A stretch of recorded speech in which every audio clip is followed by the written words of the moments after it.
And now to begin our excellent week, focused on the theme of eternal life, a new vision.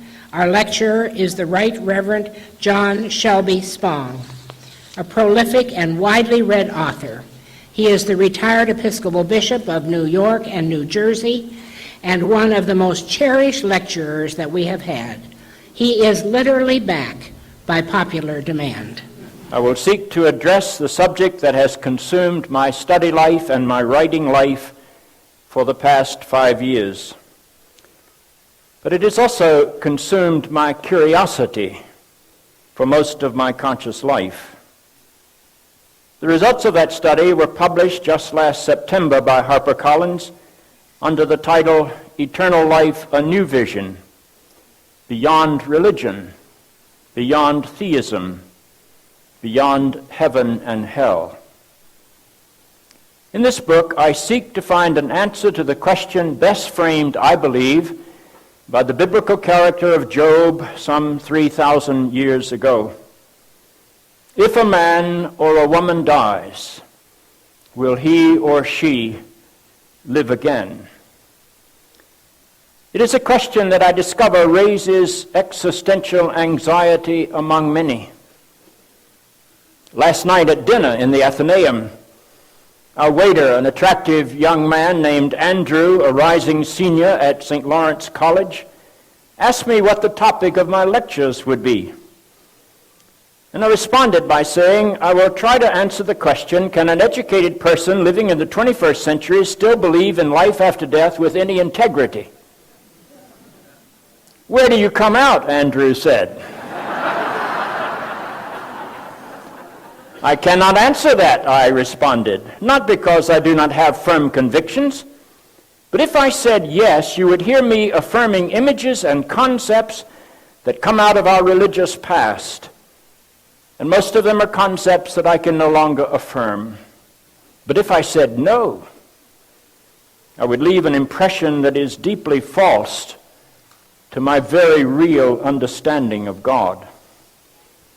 And so before I can answer that question, I need to clear the underbrush, to expose the bankruptcy of so much of our contemporary religious language. I need to build a new frame of reference and pose the question about life after death inside this new context. We all live inside the shadow of death. I've been a priest and a bishop in the Episcopal Church for 55 years. That is a profession that requires that you walk regularly and intimately into the experience of death. I have done that. I presided at more than 1,000 funerals in my career.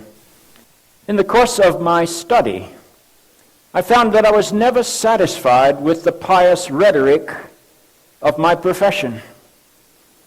The cliches and the platitudes that so often are used when we speak about death or life after death, so much of that rhetoric seems designed to repress questions, not to engage them, to dull the pain that death brings by imposing a calculated dose of unreality on the situation. I've also tried to engage this subject intellectually. In preparation for this book, I went back and read every major Western theologian, Catholic, Protestant, and Jewish, from the 18th, 19th, and 20th centuries as they wrote on the subject of their belief about life after death. I then went back to the classics. I read Aquinas' Summa, and I read John Calvin's rather boring, very big book. And as great as these people were, and I do not mean to diminish them, none of the things they discussed seemed relevant to the world in which I lived. I suspect that most of us can recall the moment in our own lives when the shadow of death first crossed our lifeline. When my father died when I was 12, that was the first time that I had to confront what I have come to call the comfortable words that religious people utter in time of death. And none of those words made any sense to me. People told me how happy my father was to be with God in heaven. I only wondered why God needed my father more than I did. And I'd also learned by this time in my Southern Evangelical Episcopal Church that regular attendance in church on Sunday morning was an absolute requirement of heaven. And my father did not care for church at all. He went only on Christmas and Easter and then under duress. And the great sins against which my church railed in those days were drinking, smoking, gambling, and cussing. My father was an episodic alcoholic. My father was a 2-pack-a-day smoker. My father gambled regularly at card games and at the slot machines in his Elks Club. And my father cussed like a sailor. Now these pious comforters from my church were contradicting everything that this church had taught me. The idea that my father was happy in heaven was bizarre.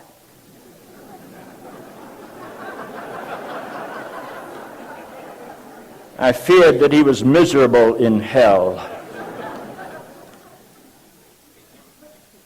And the more I was told about heaven, the less appealing it became. The language of hell was just as unreal.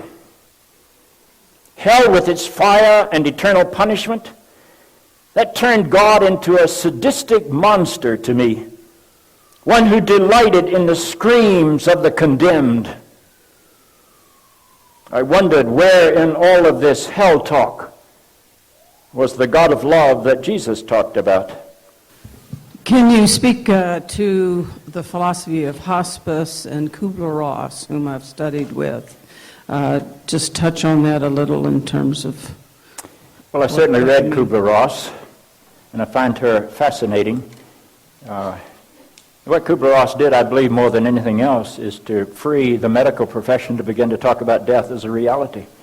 I find that among doctors, death means defeat for them, and so they're not really happy dealing with that very much.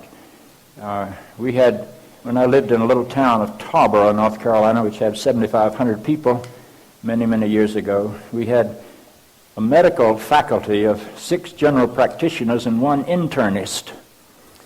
And so everybody turned their sicker patients over to the internist. And so he had a much higher death rate. And so they called him the Grim Reaper. And he was really very touchy about that. But that's just sort of the nature of the practice of medicine. I think we need to be engaged in a conversation, but death is such an anxiety-producing subject. Let me tell you a conflict I had with my publisher. When this manuscript went to my publisher, the title was Dancing with Death, Laughing with Life, A New View of Eternity. And they rejected that. They said, nobody will read a book about death. Nobody wants to talk about death. You can't have death in it. And I said, well, maybe Kubler-Ross did all right with it. They didn't understand that. And so we had this incredible, emotional showdown. They said they would hold the book up for a year, and I said, I'll find another publisher. And it was that sort of battle. And we finally agreed, and it was torturous, to use their title and my subtitle.